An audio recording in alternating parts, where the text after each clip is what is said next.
2021 était une année riche en combats de haut niveau. C'est vrai que l'UFC nous a gratifié de plusieurs affiches tout simplement spectaculaires, mais avec l'explosion de jeunes stars et la prise de pouvoir de nouveaux champions, 2022 risque d'être une année encore plus incroyable.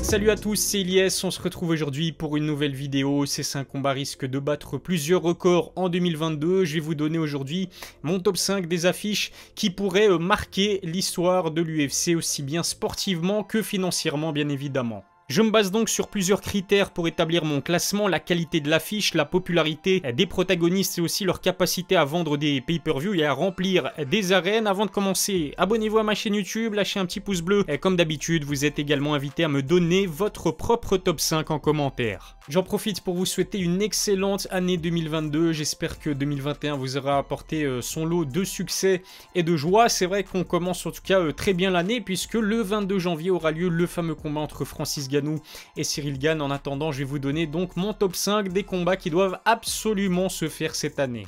Numéro 5 de mon classement, une trilogie entre Conor McGregor et Nate Diaz. C'est vrai que Conor et Nate ont pris de l'âge depuis leur dernier combat en 2016, mais un affrontement serait à coup sûr un énorme succès. Les deux premiers combats entre McGregor et Diaz ont marqué l'histoire de l'UFC avec plus de 3 millions de pay-per-view vendus au total. Il s'agit de la rivalité la plus bankable de l'histoire de l'organisation, mais en plus d'avoir été une réussite financière, le premier duel et surtout le rematch ont été spectaculaires et pleins de rebondissements. Champion chez les poids plumes, ce taré de McGregor décide de grimper de 2 catégories pour y affronter Nate Diaz chez les welter en 2016, un combat en short notice puisqu'initialement l'Irlandais devait affronter Dos Anjos, forfait sur blessure. Après un gros premier round, le Notorious finit par s'incliner sur soumission en deuxième. Avec cette victoire, Nate Diaz crée la surprise et devient une star planétaire. Conor finira par venger cette première défaite à l'UFC quelques mois plus tard dans un combat très disputé. L'Irlandais s'impose sur décision partagée. Certains estiment qu'il s'agit d'un vol et que Nate en avait fait assez pour l'emporter, raison pour laquelle cette rivalité a un goût d'inachevé pour beaucoup de fans. Un troisième combat pourrait donc mettre un terme au doute. Conor et Nate restent sur 2 défaites consécutives, mais ils font partie des plus grandes stars de tout l'UFC, tous les deux adeptes du trash talk. On aurait droit à une nouvelle conférence de presse légendaire. Dana White a récemment confirmé qu'une trilogie était bel et bien dans ses plans. En numéro 4, on retrouve une nouvelle fois Conor McGregor, mais cette fois-ci opposé à Michael Chandler. Depuis sa défaite contre Justin Gaethje, Michael Chandler n'a qu'un seul nom en bouche, celui de Conor McGregor, mais quand on voit le potentiel d'un tel affrontement, on ne peut que le comprendre. Conor et Michael ont le style parfait pour nous offrir une affiche spectaculaire, excellent striker, agressif, puissant, ce sont vraiment des partenaires de danse idéal. Inutile de préciser qu'un tel combat ne peut pas se finir sur autre chose qu'un chaos dévastateur. Depuis son arrivée à l'UFC en 2021, Michael Chandler n'a pas chômé, 3 combats, une réputation de tueur acquise en très peu de temps. En plus de cela, l'ex-champion des poids légers du Bellator est un showman. Malgré ses 2 défaites face à Oliveira et Gaethje, il a prouvé qu'il était un guerrier à la puissance dévastatrice. Je pense d'ailleurs que Michael Chandler a le plus gros punch de la catégorie des poids légers. Le voir se mesurer au timing et à la précision de McGregor serait un vrai plaisir. On sait que Conor n'est plus l'inarrêtable combattant qu'il était lors de sa masterclass contre Alvarez, mais à 33 ans seulement, il est loin d'être fini pour le haut niveau. Conor a rendu hommage à Chandler après sa performance contre Justin Gaethje. Apparemment, l'Irlandais pourrait envisager un combat contre l'Américain à l'avenir.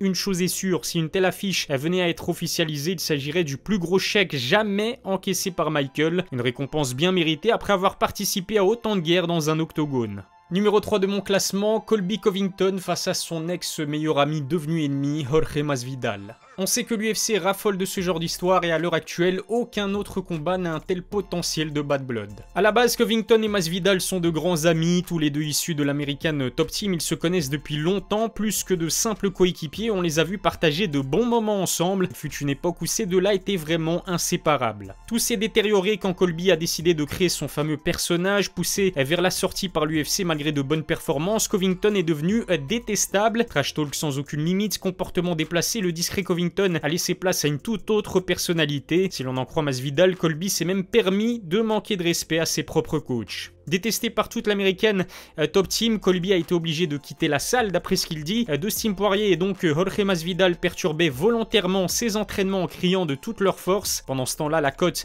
de Gamebred a tout simplement flambé. Fort de ses victoires contre Ben Askren et Nate Diaz, il est devenu l'un des combattants les plus bankable à l'UFC. De son côté, Colby Covington a continué d'enchaîner les victoires. Seul Kamaru Usman a été capable de lui infliger 2 défaites. Qu'on l'aime ou qu'on le déteste, Colby est indéniablement le meilleur poids welter derrière le champion en titre. Le voir affronter son ancien coéquipier devenu star pourrait littéralement exploser les ventes de pay-per-view. À la deuxième position, il m'était impossible de ne pas parler d'un éventuel Francis Ngannou-John Jones.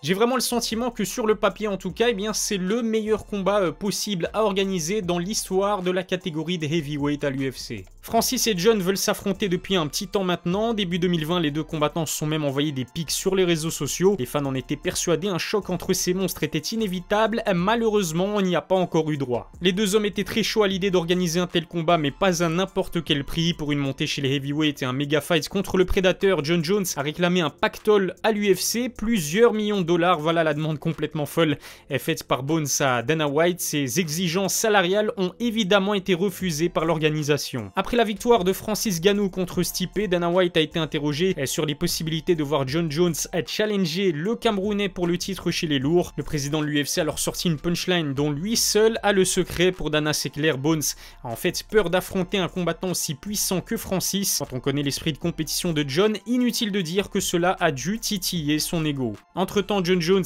a comme d'habitude défrayé la chronique, accusé de violence à l'encontre de sa femme. Les faits sont très graves. Logique donc de voir ses débuts chez les lourds être une nouvelle fois reportés. Mais si Francis défend sa ceinture contre Cyril Gane et que Bones en même temps remet de l'ordre dans sa vie, on pourrait assister à cet énorme choc en 2022. Et on arrive déjà à la fin de mon classement. J'ai décidé de placer un Kamaru Usman-Khamzat Chimaev à la première place. Voir le champion incontesté de la catégorie des poids welter numéro 1 pound for pound affronter une star montante comme Khamzat Chimaev pourrait vraiment être fantastique. À part Conor McGregor, on n'avait pas vu un jeune combattant aussi confiant que Khamzat Chimaev. Depuis ses débuts à l'UFC, le Suédois d'origine tchétchène impressionne. Agressif, divertissant et talentueux, Borz rase tout sur son passage. Ses 10 combats professionnels se sont tous terminés sur un finish. Dernier exploit en date, sa victoire écrasante contre Jing Liang Li. Le Chinois était pourtant classé 11e de sa catégorie. Absent de l'UFC pendant plus d'un an en raison d'un Covid sévère, Khamzat n'a montré aucun signe de doute. À l'image d'un TGV, il a littéralement roulé sur son adversaire et s'est imposé sur soumission dès le premier round. De son côté, Kamaru Usman a prouvé qu'il était le meilleur combattant de tout l'UFC en 2021. Le champion des poids welter a été très actif et a remporté chacun de ses 3 combats. Avec 2 finishes cette année, il a en plus montré qu'il avait énormément progressé en striking. Complet, puissant et dominateur, Kamaru est un monstre doté d'un fight IQ exceptionnel. Le Nigérian a pratiquement nettoyé sa catégorie, vainqueur à 2 reprises de Colby Covington et Masvidal. Il a aussi pris le meilleur sur Gilbert Burns et Leon Edwards il y a quelques années, raison pour laquelle certains fans militent pour qu'un Usman Chimaev ait lieu en 2022. Khamzat va devoir encore faire ses preuves, mais une victoire contre un top 5 pourrait lui permettre de jouer le titre en fin d'année. Est-ce que vous êtes d'accord avec mon top 5? Lequel de ces combats vous voulez absolument voir en 2022? Rendez-vous dans la barre des commentaires et donnez-moi votre avis. Merci de m'avoir suivi, n'oubliez pas de vous abonner à ma chaîne YouTube, lâchez un petit pouce bleu si cette vidéo vous a plu, suivez-moi aussi sur mes réseaux sociaux, tous les liens sont dans la description, je vous remercie de m'avoir suivi, je vous donne rendez-vous très vite pour une nouvelle vidéo, d'ici là encore une fois, une excellente année 2022 et à la prochaine.